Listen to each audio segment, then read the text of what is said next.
जांच के लिए भेजे थे। वहीं संभाग आयुक्त डॉक्टर पवन कुमार शर्मा ने बताया कि मुख्यमंत्री शिवराज सिंह चौहान ने भी हालात पर चिंता जताई है। उन्होंने कहा कि इंदौर और भोपाल में कोरोना के मामले लगातार बढ़ रहे हैं। मास्क लगाने के साथ ही शारीरिक दूरी का पालन करवाने के प्रति सख्ती जरूरी है। अगले 3 दिन में कोरोना संक्रमण दर नहीं घटी तो दोनों शहरों में 8 मार्च से रात्रि कर्फ्यू लगाया जाएगा। उल्लेखनीय कि इंदौर में पिछले एक पखवाड़े से प्रतिदिन कोविड संक्रमितों की संख्या 100 से अधिक आ रही है। और वहीं कोरोना वायरस के यूके स्ट्रेन की संक्रमणता भारत में मिले वायरस से अधिक है और जांच के लिए भेजे गए 106 नमूनों में से 6 में यूके स्ट्रेन की पुष्टि हुई है। ये सभी पुरुष हैं। इनमें से 49 वर्षीय एक मरीज बीवी पर एक्सटेंशन का है। वहीं 40 वर्षीय एक मरीज बसंतपुरी राजेंद्र नगर, 19 वर्षीय एक मरीज प्रेम नगर रिलायंस प्रेस के पास का है। और 3 का परीक्षण एमजीएम मेडिकल कॉलेज और शेष 3 का परीक्षण संपूर्ण सोनानी डायग्नोस्टिक्स में किया गया था। वहीं इंदौर में दिसंबर में ब्रिटेन से आए राव एक युवक के यूके स्ट्रेन की पुष्टि हुई है। और विधानसभा ने होशंगाबाद का नामकरण नर्मदापुरम करने का संकल्प जताया। विधानसभा में होशंगाबाद का नाम बदलकर नर्मदापुरम करने का अशासकीय संकल्प सर्वसम्मति से पारित कर दिया गया। यह संकल्प भाजपा विधायक सुरेश राय, विजयपाल सिंह, ठाकुरदास नागवंशी, डॉक्टर सीतासरण शर्मा व प्रेम शंकर वर्मा ने रखा। इसका विपक्ष ने भी समर्थन किया। सरकारी दस्तावेजों में नर्मदापुरम नामकरण करने के लिए संकल्प को केंद्र सरकार को भेजा जाएगा। वहीं डॉक्टर शर्मा ने कहा कि 14वीं शताब्दी में होशगंगा शाह गौरी यहाँ आया था, उसके नाम पर यह नामकरण किया गया है। कुछ दिन बाद वह तो चला गया, लेकिन शहर को अभी तक उसी के नाम पर जाना जाता है।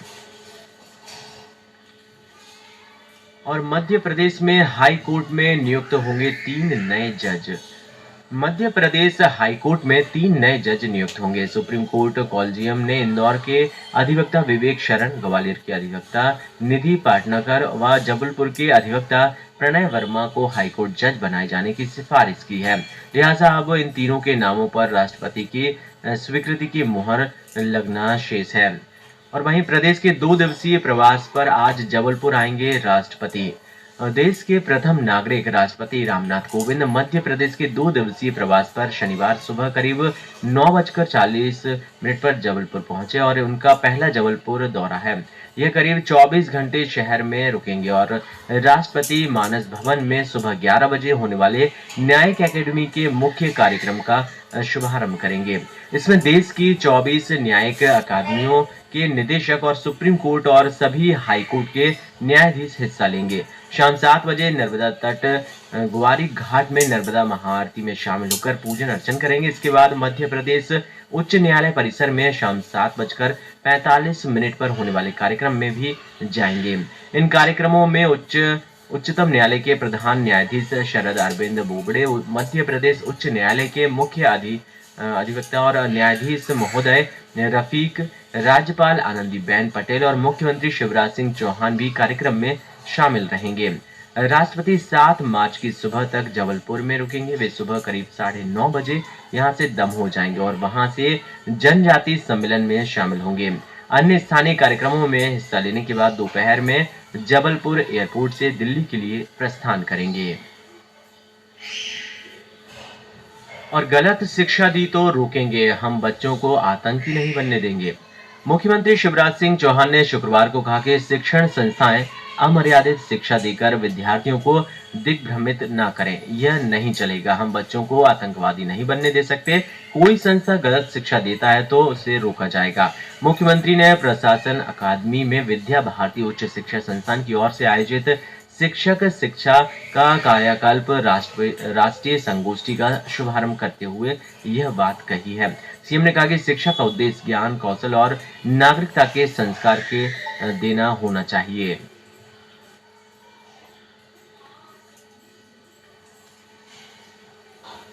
और ओटीटी के नए नियम, सजा और जुर्माने के बिना दंतहीन। सॉलिसिटर जनरल ने कहा 2 हफ्ते में ड्राफ्ट करें तैयार। सुप्रीम कोर्ट ने कहा है कि बिना सजा और जुर्माने के ओवर द टॉप यानी ओटीटी के नए नियम दंतविहीन है। और न्यायाधीश अशोक भूषण की खंडपीठ ने शुक्रवार को मौखिक टिप्पणी में कहा, प्रभावी कानून के अभाव में ओटीटी के कंटेंट पर नियंत्रण नहीं हो सकता है। इस पर सॉलिसिटर जनरल तुषार मेहता ने कहा कि सरकार 2 हफ्ते में ड्राफ्ट कानून कोर्ट में पेश करेगी।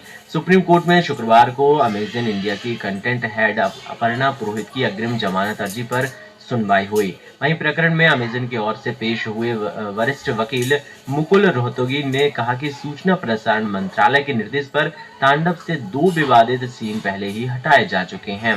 वहीं इसी बीच शीर्ष कोर्ट ने वेब सीरीज तांडव विवाद मामले में अमेजन की अपूर्णा पुरोहित की अग्रिम जमानत याचिका मंजूर कर गिरफ्तारी पर रोक के आदेश दिए हैं। कोर्ट ने उत्तर प्रदेश सरकार को नोटिस भी भेजा है, साथ ही अपर्णा को जांच में सहयोग करने के आदेश भी दिए हैं। और भारतीय रेलवे पर भी थी साइबर अटैक की साजिश। पिछले 6 साल में 1.5 लाख से ज्यादा भारतीय वेबसाइट हैक की गई। अमेरिकी कंपनी रिकॉर्डेड फ्यूचर की रिपोर्ट ने खुलासा किया है कि इसके मुताबिक 2020 तक के 6 साल के दौरान हर साल 26,000 से ज्यादा और रोज 72 भारतीय वेबसाइट हैक हुई हैं। रिपोर्ट में कहा गया है कि चीनी हैकर्स समूह रेड इको भारत के 10 पावर सेक्टर, एनटीपीसी, भारतीय रेलवे और 2 बंदरगाहों समेत कई क्षेत्रों में साइबर अटैक कर चुका है। रिकॉर्डेड फ्यूचर मैस्चुरेट्स की साइबर सिक्योरिटी फर्म है। इसने हर हाल में ही भारत के खिलाफ चीन की साजिश का खुलासा किया था। रिपोर्ट में नई बात यह है कि भारतीय रेलवे भी चीनी हैकर्स के निशाने पर थी। और केएमपी एक्सप्रेस वे पर आज 5 घंटे की नाकाबंदी।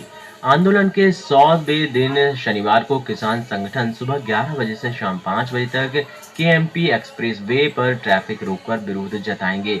देश भर में अलग अलग कार्यक्रम आयोजित होंगे। किसान नेताओं ने कहा कि 6 मार्च को विभिन्न धरना स्थलों को जोड़ने वाले केएमपी एक्सप्रेस वे पर 5 घंटे की नाकाबंदी की जाएगी। वहीं टोल प्लाजा को ही फ्री होंगे। जीटी करनाल रोड पर दिल्ली की तरफ से पुलिस की पहले से ही बैरिकेडिंग है। वहीं सिंघू बॉर्डर गांव के बीच से कोंडली चौकी की तरफ जाने वाले रास्ता भी बंद रहेंगे।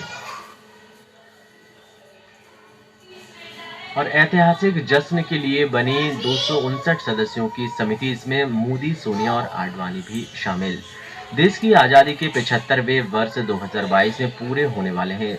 2022 में पूरे होने वाले हैं और इसके लिए साल भर आयोजन की तैयारी है। इसके लिए 15 अगस्त 2022 से 75 हफ्ते पहले यानी इसी साल 12 मार्च से ही समारोह शुरू होंगे।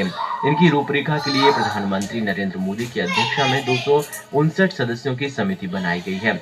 इसमें पूर्व राष्ट्रपति Pratibha Patil, chief justice A S Bobde, पूर्व प्रधानमंत्री मनमोहन सिंह, पूर्व प्रधानमंत्री एचडी देवेगौड़ा के अलावा लालकृष्ण आडवाणी, सोनिया गांधी, सदगुरु जग्गी वासुदेव, रामदेव, शरद पवार और समिति में मोदी कैबिनेट के 30 मंत्री, सभी प्रदेशों के मुख्यमंत्री, राज्यपाल, तीनों सेनाओं के प्रमुख, चीफ जस्टिस, ब्यूरोक्रेट्स, विभिन्न दलों के प्रमुख नेता, समाज सेवा, आध्यात्मिक गुरु, विज्ञान, खेल, सिनेमा, संगीत, कला व संस्कृति, कारोबार सहित समाज के अलग अलग क्षेत्रों की दिग्गज हस्तियों को शामिल किया गया है।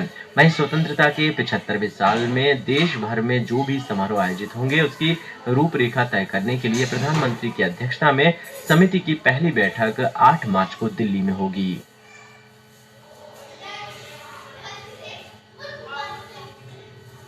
और रोबोट्स की बिक्री 30% तक बढ़ी, वजह लोग पार्टनर छोड़ रोबोट से बात करना पसंद कर रहे।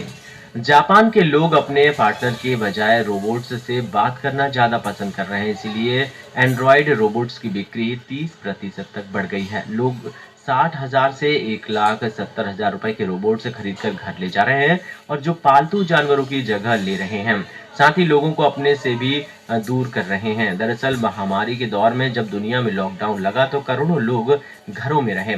लोगों ने ज्यादातर समय अपनों के साथ बिताया, लेकिन 12.65 करोड़ की आबादी वाले जापान में लोगों ने अकेले रहना पसंद किया। जब अकेलापन हुआ तो ऐसे में रोबोट से खरीदे और उनसे बात कर सकेंगे। 23 वर्षीय नामी हमोरा बताती हैं कि मैंने अप्रैल 2020 में रोबोट खरीदा था।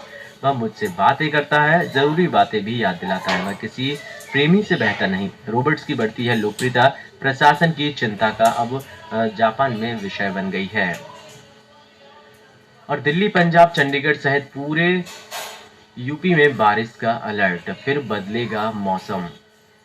एक तरफ देश के ज्यादातर हिस्सों में तापमान में इजाफा हो रहा है, वहीं लगातार मौसम विभाग की तरफ से कई इलाकों में बारिश बर्फबारी की चेतावनी दी जा रही है। मौसम विभाग के मुताबिक अगले 2 से 3 दिन तक अरुणाचल प्रदेश, असम, मेघालय, नागालैंड, मणिपुर, मिजोरम, त्रिपुरा में तेज गरज के साथ बारिश होने के आसार हैं। वहीं 4 मार्च को असम और मेघालय में तूफान आने की संभावना व्यक्त की गई थी। और 6 और 7 मार्च तक पंजाब में हल्की बारिश की संभावना है। 7 मार्च को हरियाणा, चंडीगढ़, दिल्ली, पश्चिमी उत्तर प्रदेश में गरज चमक के साथ हल्की बारिश व ओले पड़ने की आशंका भी व्यक्त की गई है। 7 मार्च को हरियाणा, चंडीगढ़ और पश्चिम उत्तर प्रदेश में अलग-अलग स्थानों पर बिजली चमकने के साथ आंधी की संभावना है।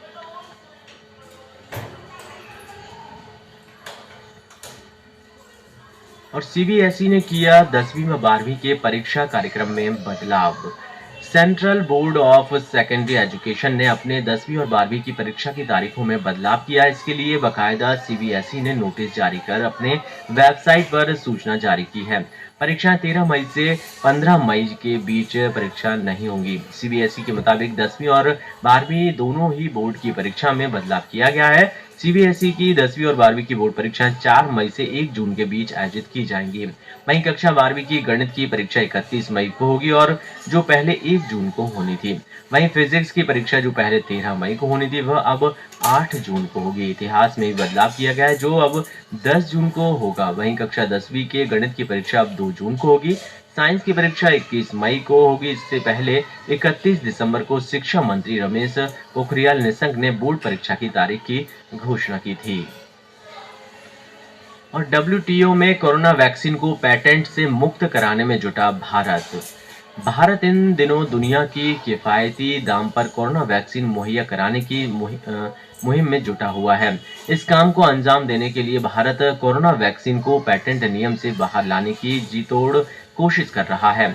इस प्रयास के तहत भारत ने हाल ही में विश्व व्यापार संगठन से कोरोना वैक्सीन को trade related aspects of intellectual property यानी व्यापार संबंधी बौद्धिक संपदा अधिकार से बाहर रखने की गुजारिश की है, ताकि छोटे एवं सबसे कम विकसित देशों को आसानी से कम दाम पर वैक्सीन मिल सके। इस कोशिश में दुनिया के 57 देश भारत के साथ आ रहे हैं। इनमें से 35 देश सबसे कम विकसित देश हैं। हालांकि अमेरिका और यूरोप के कई विकसित देश भारत के प्रस्ताव के पक्ष में नहीं हैं। शुक्रवार को इटली के ऑक्सफोर्ड एस्ट्राजेनेका की वैक्सीन की 2.5 लाख डोज को ऑस्ट्रेलिया निर्यात पर रोक लगा दी गई है। यूरोपीय संघ ने भी इटली के इस कदम को समर्थन दिया है और विशेषज्ञों के मुताबिक वैक्सीन को लेकर विकसित देशों के इस रवैये को देखते हुए इसे ट्रिप्स से बाहर लाना अत्यधिक आवश्यक हो गया है। इनका यह भी मानना है कि वैक्सीन को ट्रिप्स से बाहर रखा जाता है तो भारत इसका सबसे बड़ा निर्यातक और आपूर्तिकर्ता देश बन जाएगा। वहीं भारत के वाणिज्य व उद्योग मंत्री पीयूष गोयल ने कहा कि उन्हें इस बात का भरोसा है कि दुनिया का दवा उद्योग कोरोना वैक्सीन को ट्रिप्स से बाहर रखने के प्रस्ताव को खुले दिल से समर्थन करेगा। तो ये कुछ न्यूज़ अपडेट्स है जो कि हमारे शहर, विदिशा, भोपाल, प्रदेश और देश दुनिया से जुड़ी हुई थी। चाय पर चर्चा में वक्त हो चला है अब आपसे इजाज़त लेने का, लेकिन आप रेडियो मन के साथ यूं ही बने रहिए और एंजॉय करते रहिए हमारे आने वाले और भी प्रोग्राम्स को। फिलहाल यहाँ पर कल तक के लिए दीजिए इजाज़त। नमस्कार। Thanks for watching. Like and comments and subscribe.